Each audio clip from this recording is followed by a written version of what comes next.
Welcome to the Jill on Money Show. It's Thursday, June 15th, and we are here trying to help you navigate your lives and your finances and all the different things that come up for you. If you've got a big issue arising in your life and it has some sort of financial repercussions, why don't you give us a holler? Go to JillOnMoney.com. Click the Contact Us button and do let us know if you'd be willing to come on the air live with us. While you're on our website, we've got all of this great content. We've got another podcast. We've got a radio show. We've got a blog. We've got the video section, book, resources. Soon, Mark, I'm going to make you put up the link so people can contribute to my 275-mile ride for AIDS research and awareness, which will be occurring in September. But I loved how many people actually contributed $5 at a time for that last year. It was great.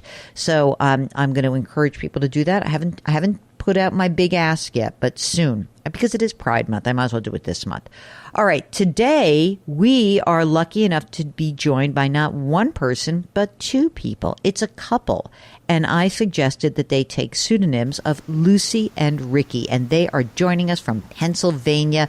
Lucy and Ricky, welcome to the show. What can we do for you? Well, thank you, Jill. I want to tell you, I just discovered you a few months ago because as we're going into this phase of our life, I wanted to know more about, the investment part. I wanted to be able to speak the language and take over, for Ricky if I ever needed to jump in and do anything. But, we were thinking today, maybe I should have discovered you a little sooner before we decided to quit our jobs last week.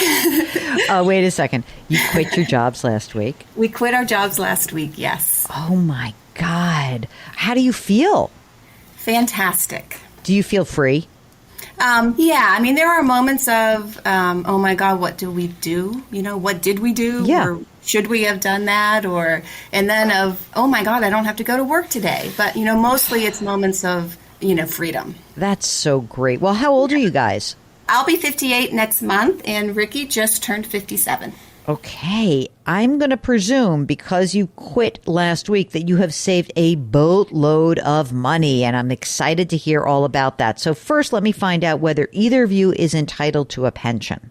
Yes, I have a small pension, but I'm going to roll it over to a traditional IRA. What's the pension amount? The lump sum was $138,000. Payout was only about 4 or 5%. Didn't seem very good. So that's one part of your retirement. So it sounds like it was a cash balance Yes, pension plan, that's right? correct. Okay. Yes. So what else do you have, Ricky, in your retirement portfolio? What else is there? Okay, my 401k is $1,426,726. I'm going to say 1.4. How do you feel about that? I'll do one. Okay. What else? What else do you have out there? I have a Roth that's $86,000, Okay. and HSA that's $21,000. Any other retirement asset in your name, Ricky? No. Okay. Lucy, your turn. You got a lot of splaining to do. Sure Okay, do. little throwback. Okay, what about your retirement assets? My 401k is about $1.1 million. Okay. I have an inherited IRA of about $5,000, Okay. a Roth of $116,000, some company stock of about $6,500, Okay. and we have a joint brokerage fund with about $280,000. Okay, that sounds great. And you guys own a home? Yes, How much would you guess that it's worth? about $200,000. Any mortgage remaining? No, Okay. Do you have kids? we have 2 kids. They are launched. Oh, nice. And now that you've given your notice, is there some desire that you're going to move somewhere else, or you think you're going to stay put in Pennsylvania? I think we'll stay put. Okay. What about your needs in terms of your income needs? What do you need from to live your life? We averaged it out, and we're thinking about $7,500 a month. Okay, that sounds good. And I forgot to ask. You mentioned a brokerage account, but how about your just savings, boring cash savings? Checking, I bonds, anything like that? We have about 41,700 in checking. What's your game plan now that you quit your jobs? What did you think was going to happen? We thought that we'd have a lot less time that we'd have to think about things, like our brains are tired from our jobs. We just figured we would tap into the accounts somehow and pay ourselves times a year and pretty much try to live the same kind of life we're living now, maybe hopefully with some splurges along the way. Okay. So when you said the $7,500 a month, did that include splurges or not? Yeah. I mean, that includes, a couple nice vacations a year. I mean, we could lower that if we had to, but that's over the last few years, that's about what we've spent. Do you guys have a Social Security benefit amount that you guys look it up yet on the Social Security website? Yes. I reduced it, based on, stopping working early. Well, we're not going to grab it, so don't worry. You don't have to reduce it. At your age 67, okay, what is the benefit amount for each of you? Okay. I am $30.75 a month, and my wife is $27.53. All right. So you just quit, so let me ask this question. Do you guys have any inclination about working part-time? Only because you're really young. So I ask that as like, would you, is that something that's in the future for you guys or not so much? I have less inclination than Ricky might. Yeah? Yes, Ricky, tell me about what you're thinking. Well, I've actually been doing that the last couple of years. Oh, yeah? Like what? Like how much is what I'm asking? 20 hours. Oh, really? How much do you make doing that? $85,000. That's a lot of money. So are you going to keep doing that? I have the potential to consult to my previous employer. Oh. It would probably be for more than that. Really? At least on an hourly basis. I kind of like that. I don't know that I'd want to do a whole 20, but I'd have to see how flexible the arrangement could be. But you could. It's a possibility. But you think potentially that you could bring in, or would you be willing to? Let me ask you that question. Would you be willing to, for the next few years, bring in $50,000 a year? Yes. Okay. I think that's going to be important for you guys for a couple of reasons. Look, you got a ton of money that you saved up. You got $2.5 million. You got $200,000 in this Roth. You got the brokerage account. Did you say the brokerage was 200 or 280? I forgot. 280. 280 in the brokerage. Okay. But you know what? $7,500 a month is a lot of money. So we need to figure out how you get through from today to the next 10 years. Because you don't want to draw your Social Security early. There's no. Right. And one thing, Jill, that we are also putting into consideration is our health care. We've gotten it because of our age and not having anything through our work on the marketplace. So we are looking at trying to keep a lower income for a lower premium. Okay. So we kind of have to throw that, into the mix too a little bit, at least till we're 65. And hopefully we're not Did you hear that? focusing on the wrong thing. Did you hear that? Because you want to get the tax credits, you still have to generate $7,500 a month. So, are you going to? What's the limit on the health care? I've forgotten. They took the limit off actually until 2026. All right. So, if you have no limit, then let's make some money right now. Okay. So, here's what I think. You don't want to draw down. Obviously, you can't really draw down till you're 59 and a half. So, well, that's not true. What? Oh, you're going to do the rule of 55? Yes, that's what we were thinking. Okay. So the rule of 55 would be for which one of you or both of you? I was thinking of using it for me since my balance was higher. Okay. Well, I mean, so for everyone listening, the rule of 55 is a way to access money, but then you kind of have to almost like annuitize your retirement account. You have to start taking out payments and pulling money out based on your life expectancy.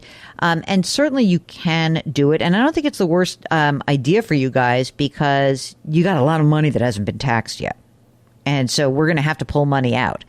I don't think there's a problem here. I think that you guys are completely fine quitting.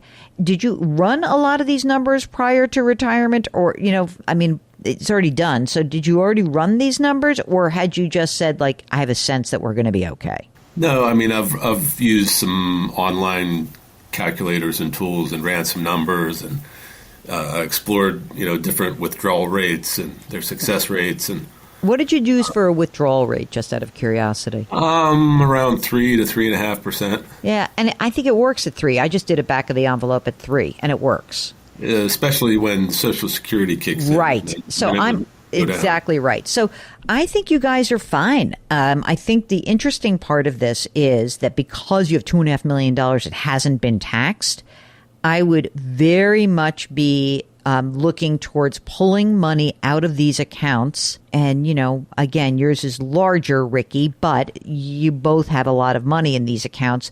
You want to pull the money out of these accounts so that you don't have to make these massive required minimum distributions. So it's funny.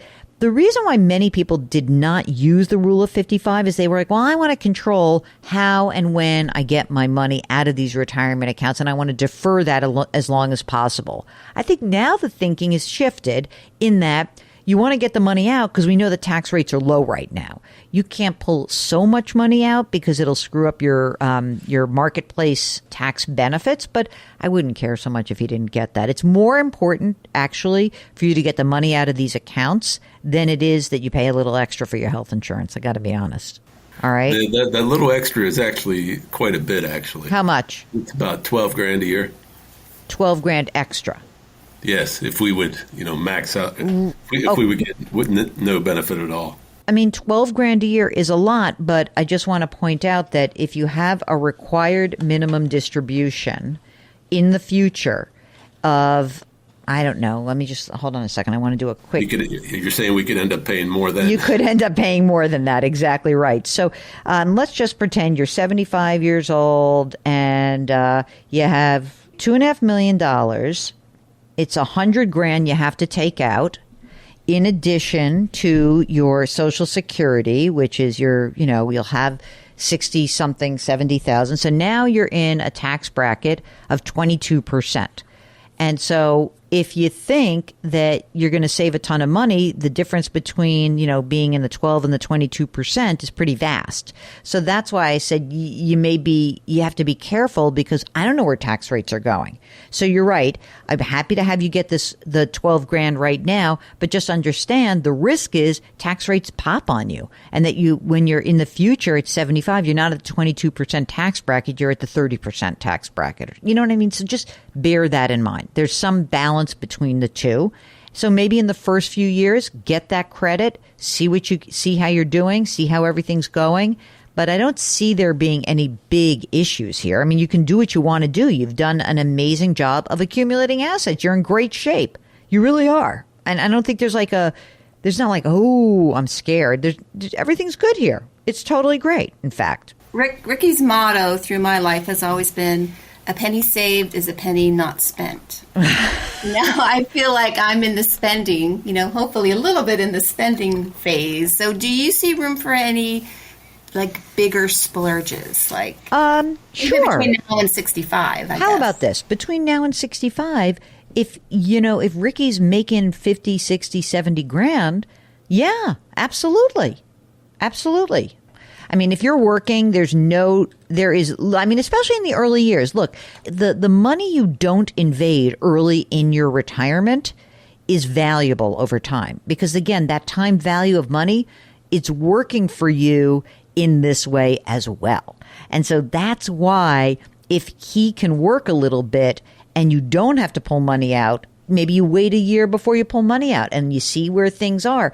But, that to me is how you build a little splurge for yourselves. And it doesn't have to be long. It could really be like 1 year, 2 years. He's so young. Ricky, you're so young. I am. I like to golf, though. Oh, okay. That's an expensive habit. But you know what? You've got money. You've spent your lives working, and you've done a great job. I just like that you both did it. It's a very funny thing to me. Like, we're done. I don't know many couples who do that. Maybe it was supposed to just be me, and then all of a sudden he decided well. Yeah, he's like, you're not doing this on your own, babe. I'm coming in. Did you guys pop a cork a couple days ago, or what happened? We have, yes. Oh, yeah. Yes. Oh, yeah. I like that. I think you're in good shape. I really do. And I don't think there'll be any issues here. And I see why you're going to do the rollover. because it's not like a traditional pension plan that keeps accruing credit. So roll it over. You guys feel comfortable managing your money? Yep. All right. I feel like they're in good shape. How about your retirement? How about estate planning? All done? Not all done, but every time I hear you say that, we talk about going to do it. Like we've got beneficiaries and all that done. Now, would you absolutely recommend a lawyer? Or I've seen, some of Dude, these you online. have, are you kidding me? You guys have a net worth of almost $3 million. Go get a lawyer. Okay. Go get a lawyer. I mean, I'm sorry, but really, yes, get a lawyer. Okay. All right. Isn't that easy? Ricky, Lucy, go call up Fred and Ethel and make a celebratory dinner. I feel very happy about this. Thank you. Thank you so much. And if you, like Ricky and Lucy, are thinking about calling it quits, maybe we should talk to you. Maybe we should talk to you before you do it. Go to JillOnMoney.com, click the Contact Us button. Let us know if you'd be willing to come on the air. While you are there, don't forget, you can buy my book, The Great Money Reset. Talk about changing your life. Woo! Retiring at 58 and 57, that's amazing to me.